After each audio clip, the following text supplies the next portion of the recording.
All right. Good afternoon, everyone, and welcome to our weekly football press conference with North Carolina Central University head football coach Trei Oliver. Coach, congratulations on the Circle City Classic victory. It's great to see you hoist another trophy. If you could take us back to Saturday's game. Yeah, Circle City Classic, great environment. Those folks did an outstanding job with the weekend. Another trip, we just got back from California and then going up here to Indianapolis. But big win. Anytime you can win a classic game, especially against a non-conference opponent, is always great for the program. Had a lot of young guys play this week, and obviously Walker Harris, first start, had an amazing performance. We had a couple freshman offensive linemen that started and played meaningful reps. So a couple guys were banged up, but I thought offensively we played well and started fast early. Defensively, I thought we played really well in the first half. I made a bonehead call and they got a fake punt on us, and which led them to some yards. But defensively, we kept them under 100, held them under 100 yards of total, of rushing offense.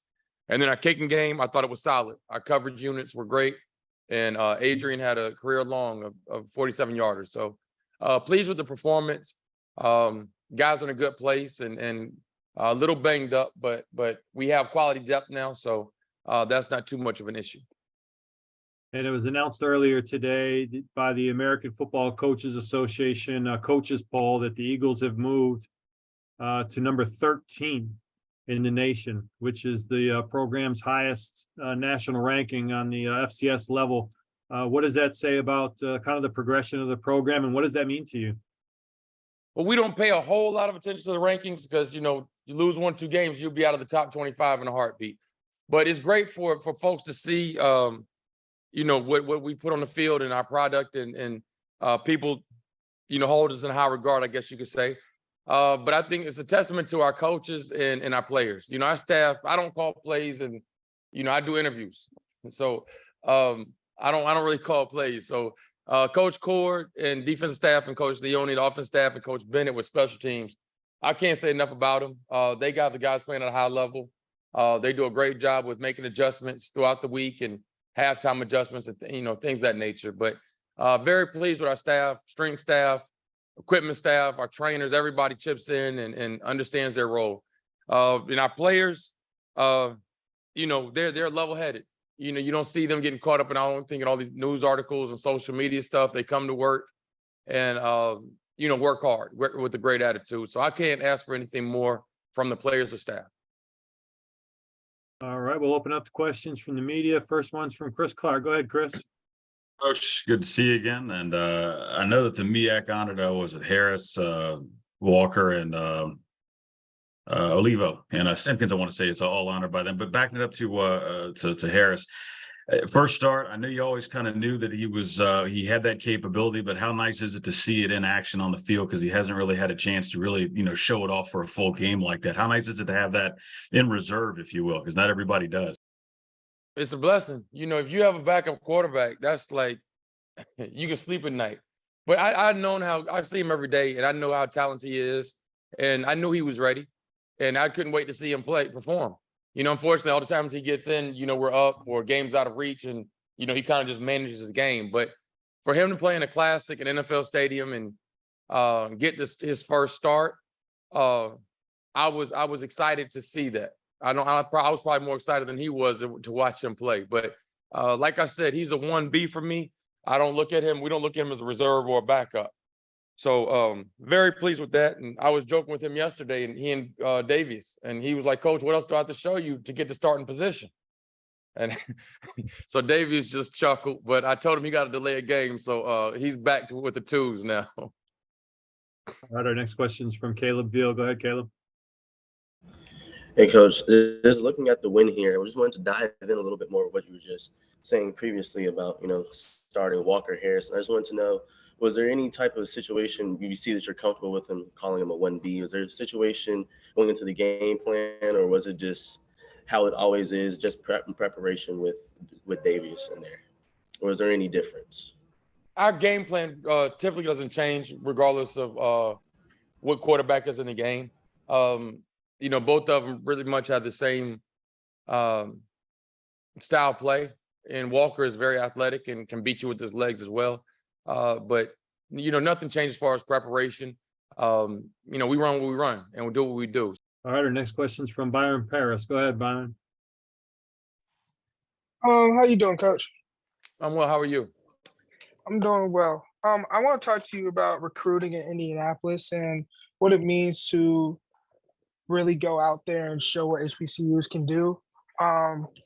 It's not LA, it's not the West Coast, but it is outside of the East Coast and where a lot of HBCUs are. Yeah, it's great when you can get outside of the region and play nationally and put your brand on a national stage, whether it's North Carolina Central or our conference to me at. So that's a plus. Whenever we go places like that, we try to make as many contacts as possible in regards to recruiting. But as far as our formula and my philosophy, that doesn't really change as far as the gas tank philosophy. Where we get to in the gas tank, really from Maryland to Atlanta.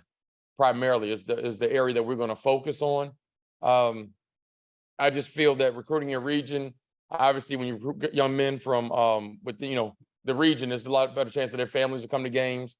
Trying to be responsible with our budget, our recruiting budget. We can't fly all over the country and fly folks in. So we'll stick with the same gas tank philosophy. Now, if it's one or two guys that we find when we go places like that, we'll take a strong look at them. But really, our philosophy doesn't change.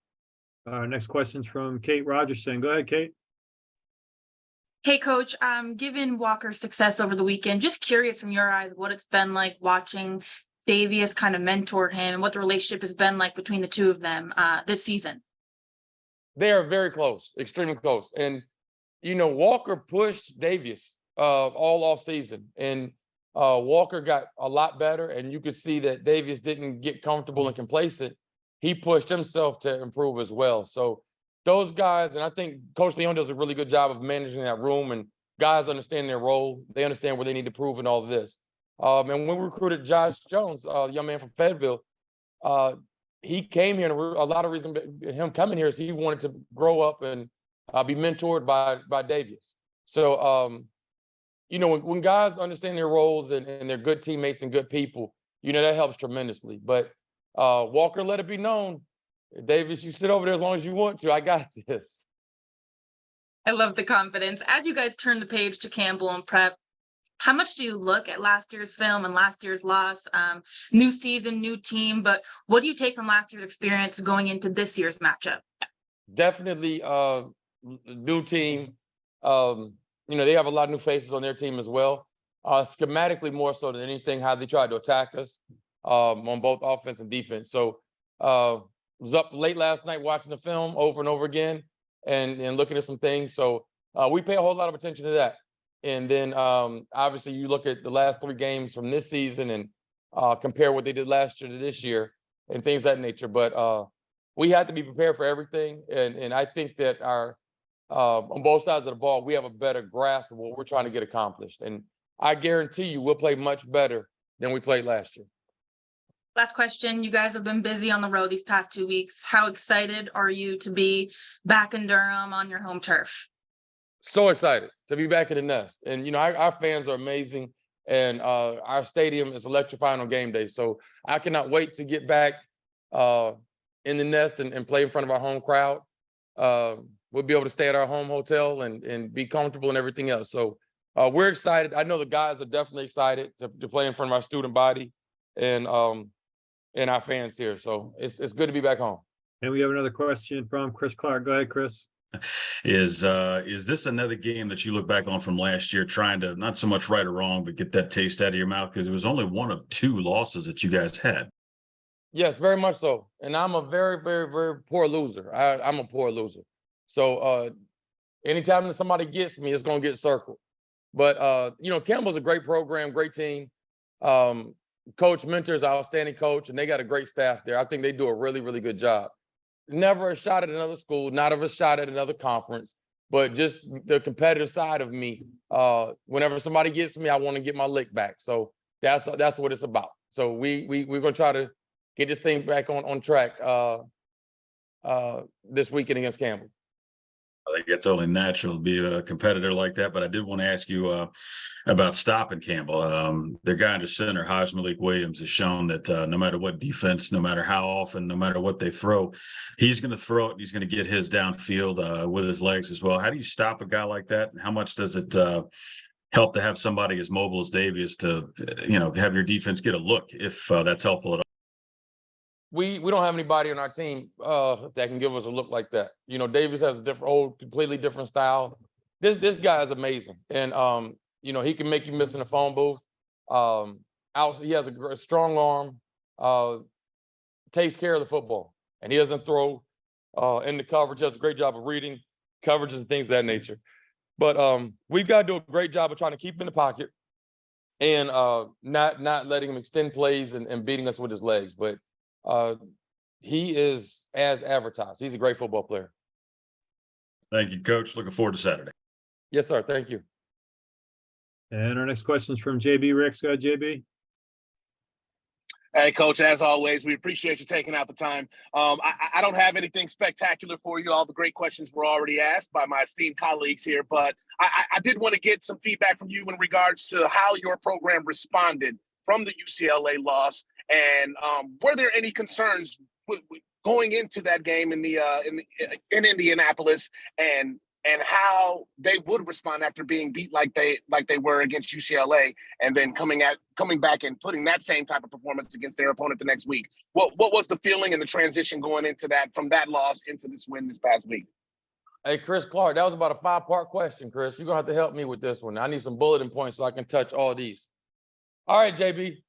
UCLA, that was a butt whooping, and the guys they took it hard, but I was not pleased. The guys knew that we were a better team than what we showed that day, and you want to see improvement. So going into the Mississippi Valley and the Circle City Classic, I challenged them again.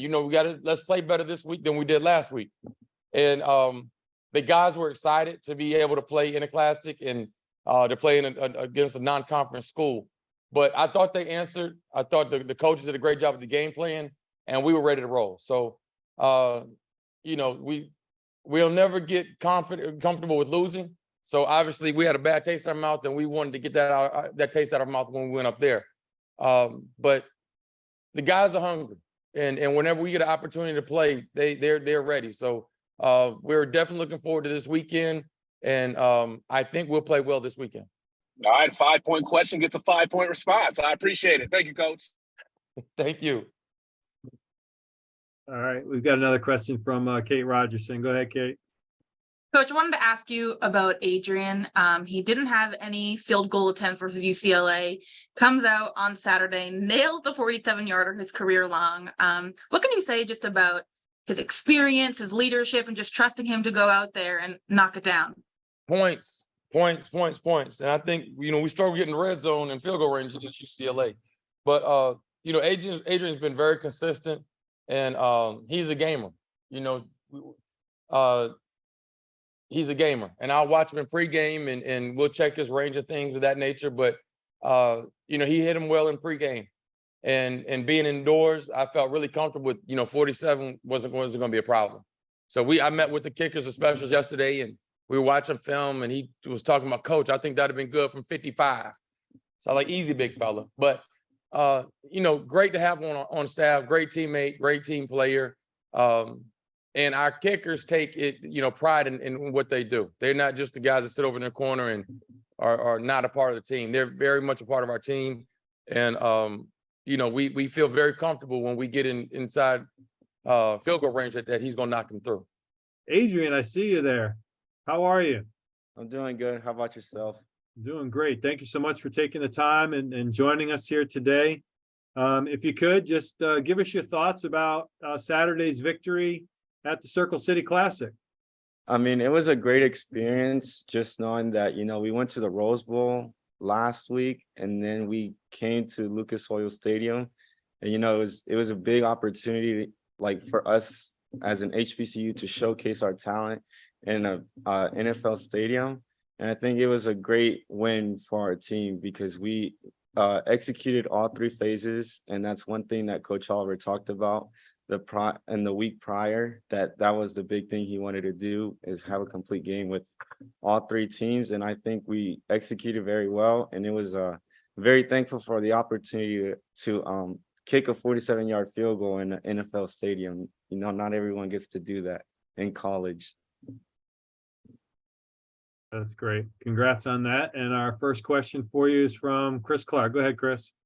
First of all, congratulations again for the W and for getting that chance. I wanted to ask you about executing at that high level in all three phases, and you as well. How nice was it to see it all come together after coming back from the West Coast and that game out there in the Rose Bowl, to put it all together and to have that that kind of over the top game? Yeah, it was very good. I mean, practice, we felt very comfortable and we felt confident, especially, I have the two other guys who are competing with me and they helped me to get better myself. I think that has a good confidence booster in us. And especially we take pride in what we do. Like Coach Oliver said, like the core guys are like in special teams, we have to do our job. And I think we executed very well in everything we did, especially I also want to congratulate Walker, who's my holder. And I told him, I'm like, you're going to have 4 touchdowns. The next thing you know, he has 5 touchdowns Saturday. I was going to say, that was the next question I wanted to follow up on, the support. I mean, it doesn't seem like there's any animosity. Obviously, everybody's going for the W, but there's a lot of, selfish me on some teams. But just being around you all, it's like everybody's, supporting everybody. And how nice is it to be around that kind of an environment to bring out your best? No, it's great. And I think, our culture and, the way we have our culture and we're all a family and, it's literally showing I feel very confident with my guys on my team and, I can count on them no matter if it's inside of football or outside of football, which is a great thing. The last question I have for you here is trying to hit a 40+ yarder. The only thing I can compare it to is trying to, drive the green on a par 5. And every time I'll try and muscle up and shank that bad boy left or right. What's your process? And does it change at all when you go out there to hit one? I mean, obviously chip shots are different, PATs, but when you get out there for something of that distance, what's your process like? Walk me through what you went through in Lucas Oil, if you will. So when I went out there, I was already getting ready and I was like, oh, let's see, maybe we'll get a first down. But then I seen it was 3rd down and Coach Oliver, he just told me, keep your head down. And that's the main thing, is keeping your head down will help a lot. And, it was literally just a technique and feeling relaxed. Don't go just because it's 47 yards out, don't take it as if it's a PAT. That's literally what my coach always told me. Kick your PATs like if you're kicking a 50-yard field goal. And that's what you need to do every time. Next question's from Kate Rogerson. Go ahead, Kate. Adrian, when you went out to kick the field goal, did you know that if you hit it, it was going to be your career long? I honestly didn't know it was a 47-yarder until everyone congratulated me and I was taking off my helmet and Juan, the punter, he's like, dude, you just hit a 47-yard field goal. I'm like, no, I don't think so. I felt like that was like a 30-yard field goal. But because I wasn't worried about how long it was and, kicking's a mental game. So it's just like golf. So that's really mentally I was just focused on executing. Coach mentioned that when you were watching the tape yesterday, you felt as though you could have gone it from 55. Do you still feel that way today? Yeah, I mean, I was looking at the film and, it's the, the wall behind the field goal is 5 yards back or I don't know how much, but I know it hit the net and then it came back bouncing. I was like, I think I can hit that from 55. So maybe he'll give me an opportunity now. When you transition from kicking indoor last week to now being back on your home turf, is there any different level of comfort or is it the same every game, every opportunity?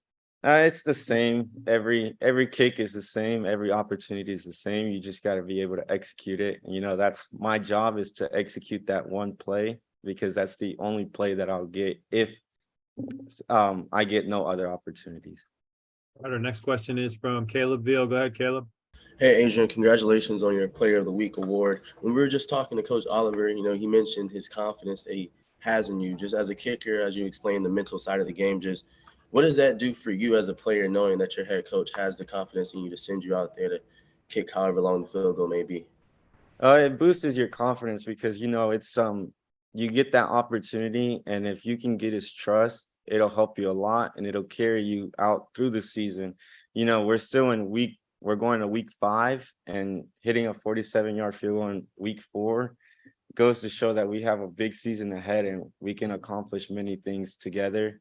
And that's the one thing you want, is that for your head coach to trust your specialists. And because we're probably the only position that has 1 deep in every spot or 2 deep, and we don't have many backups as the quarterbacks or someone else. So it goes to show that like, he can trust in us for anything, and I think we've won the trust by the guys on the team as well. So that's one of the main reasons.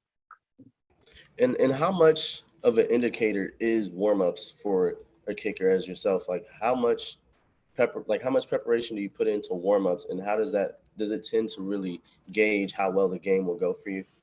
Yeah, it's all comes down to warm-ups. I'm a big guy on the contact with the ball. So me having the great contact with the ball, and I was kicking really good in warm-ups. The NFL uprights are much taller than college.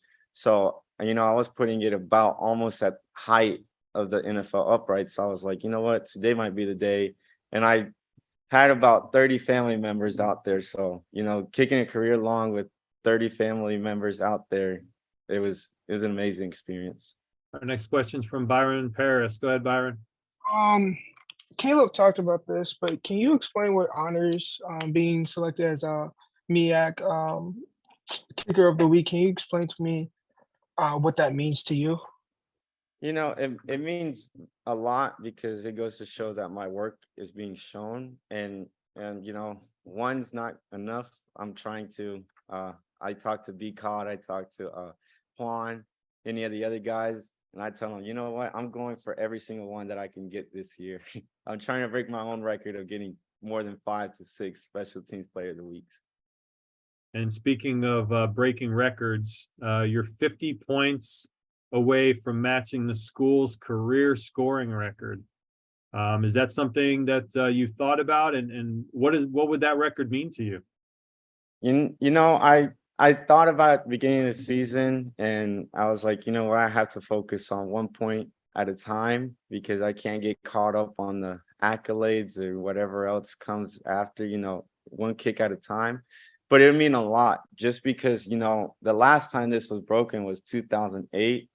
And, I was 8 years old when that happened. So, it goes to show that it was, it's been years. So being able to break that will be a very big blessing for myself. And, to show that any specialist can come to HBCUs and show it's the same thing as if you're playing Power 5. Every kick is like if you're going to go play at Duke and hit a 47-yard field goal or extra point, every kick is the same. So, being able to do that, and, I would hope that the opportunity comes before the end of the season. And I would love for Brandon Gilbert to be able to come for that game and have him there to show him that I'm the guy that's going to replace his spot.